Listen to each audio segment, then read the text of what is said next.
você por ter esse entendimento, quando você recebe uma notícia triste, quando você tem uma perda, quando você tem algo que é mais pro lado negativo, como que você lida com isso?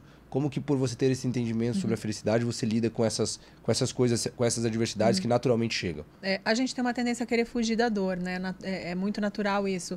A gente precisa acolher a dor, na verdade. A gente precisa sentir a dor. A gente precisa respeitar, se está com vontade de chorar muito mesmo. É se abraçar, é entender que você está passando por esse momento. Ele vai passar, naquela hora parece que não vai passar nunca, né? Parece uma eternidade. Mas a gente precisa acolher essa dor, acolher esse momento. Uau. Porque eu vejo assim que muitas coisas que você falou, eu não tinha um entendimento racional, mas eu acho que por ver muita gente, inconscientemente a gente acaba fazendo, né? A gente sabe, na verdade, esse conhecimento está dentro da gente. Muito engraçado, precisa ouvir uma ciência para dizer tecnicamente as coisas que, na verdade, a gente já sabe. Do tipo, ser grato, né? A importância. A gratidão, ela foi banalizada, né? Tem muita aquela coisa da blogueira gratiluz, não sei o quê. Não, gente, a gente está falando de mudança de olhar, a gente está falando de questão neurológica mesmo, né? Mudança ali na circuitaria cerebral, é algo científico mesmo. A gente... Um dia a gente teve uma tomada de consciência aqui muito legal, do tipo assim, a gente falava do processo de forjar, mas a gente nunca levou em consideração o que esse processo, o que passar por esse processo causava. E quando a gente passa por esse processo, ele deixa muitas marcas. E porque quando a gente parou para olhar o ferro, o metal lá transformado em ferramenta, ele tinha muitas marcas das batidas, né, para ser modelado. Ou seja, nesse processo da gente vivenciar isso, gera muitas cicatrizes, tá? E também outro fator que a gente percebeu é por que tem pessoas que muitas vezes nem entram nesse processo, muitas vezes nem inicia esse processo, porque muitas vezes essas cicatrizes nem permitam que as pessoas entrem. Por exemplo, a pessoa teve um trauma lá muito grande na infância. Cara, ela não quer saber de ter um resultado significativo, ela só quer saber de curar aquela dor, um exemplo. E aí a gente começou a perceber que a gente precisava falar mais disso, falar sobre as feridas que isso causava, falar sobre como você, apesar das feridas, passar por esse processo. Até que veio o José Roberto Marques aqui do IBC, que falou sobre essas feridas.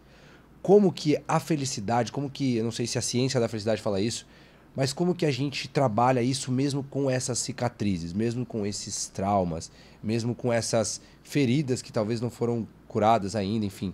Isso também entra nesse processo de cura, a felicidade, de trabalhar isso também?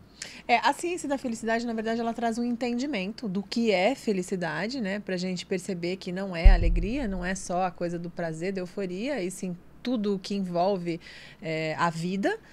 Mas quando a gente entra nessa questão dos traumas, na questão das coisas que nos impedem de seguir em frente, que nos paralisam, a gente está falando mais uma vez de autoconhecimento. A gente está falando mais uma vez de olhar para trás, para a própria trajetória, entender quais foram os pontos que te enfraqueceram, quais são seus gatilhos, se conhecer mesmo, para encontrar essa força para seguir em frente.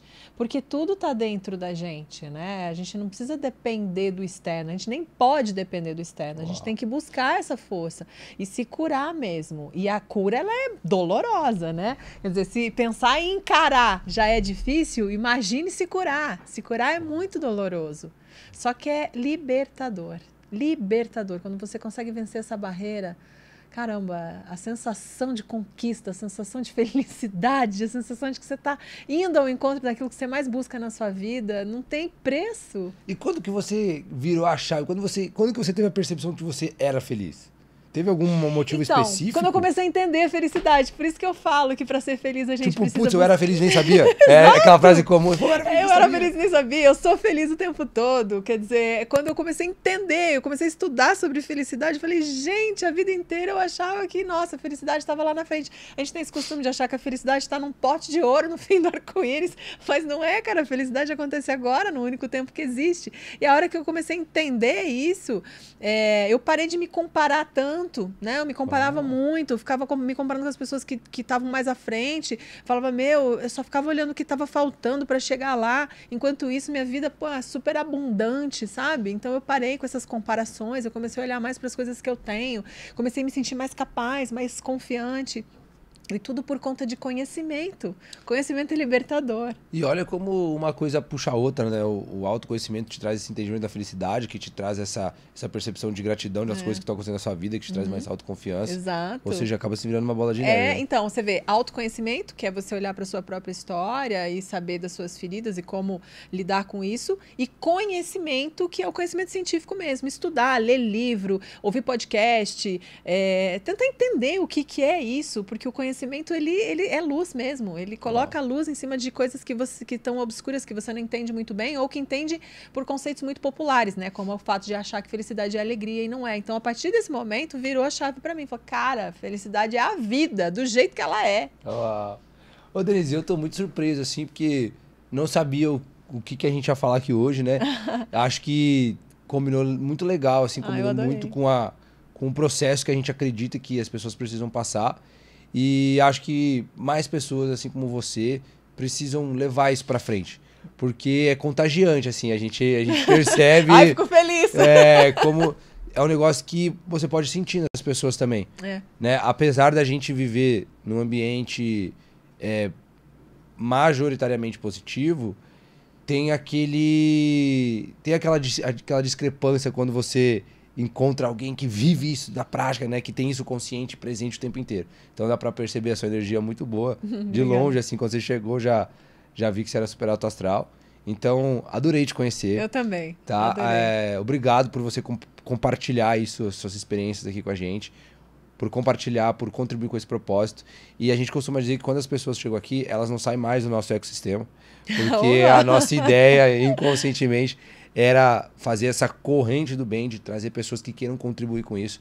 Porque a gente diz aqui que o Forjando não tem nada a ver comigo, nem com o Henrique, que é meu sócio, mas sim com as pessoas que acreditam que é possível transformar o potencial das pessoas em potência. Então, conta com a gente, tá? Você também. Quero dizer que as portas estão abertas para você aqui. Tudo que a gente puder contribuir de certa forma, a gente vai estar aqui para levar isso mais para frente. Obrigada, tá bom? Eu adorei isso que você falou, que tem muito a ver com energia.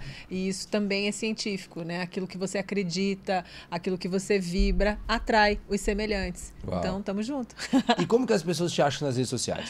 Denise com Z de zebra, Savi, com I no final. Denise Savi. Savi. Putz, acho que eu falei salve no início. Falou salve, mas tá valendo. Não, Salve, desculpa, salve. Gente, então as redes sociais da Denise estarão aqui embaixo, nesse vídeo, nesse link. E você vai poder acompanhar o conteúdo dela lá e todos esses detalhes que ela traz sobre a ciência da felicidade e N outras coisas que você fala lá, né? Nós ficamos por aqui. E antes de eu pedir para você se inscrever no nosso canal e toda aquela política que a gente faz aqui no final, quero agradecer ao nosso parceiro BMW do Brasil, a Gran Brasil, que acredita aqui no que a gente faz, que acredita que as pessoas podem transformar o seu potencial em potência. Então, obrigado BMW do Brasil, obrigado Gran Brasil. A gente logo vai para a nossa experiência BMW aqui com a nossa convidada.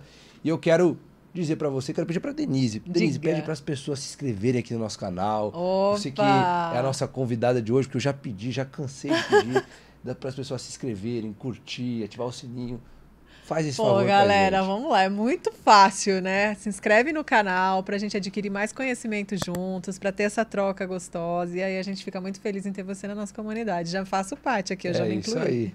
Aí o Renatinho fica falando que quando eu falo não dá resultado, né, Renatinho? Agora vai dar, olha aí, ó. Gente, nós ficamos por aqui. Nos vemos no próximo episódio. Um beijo no coração. Fiquem com Deus e até mais. Até mais.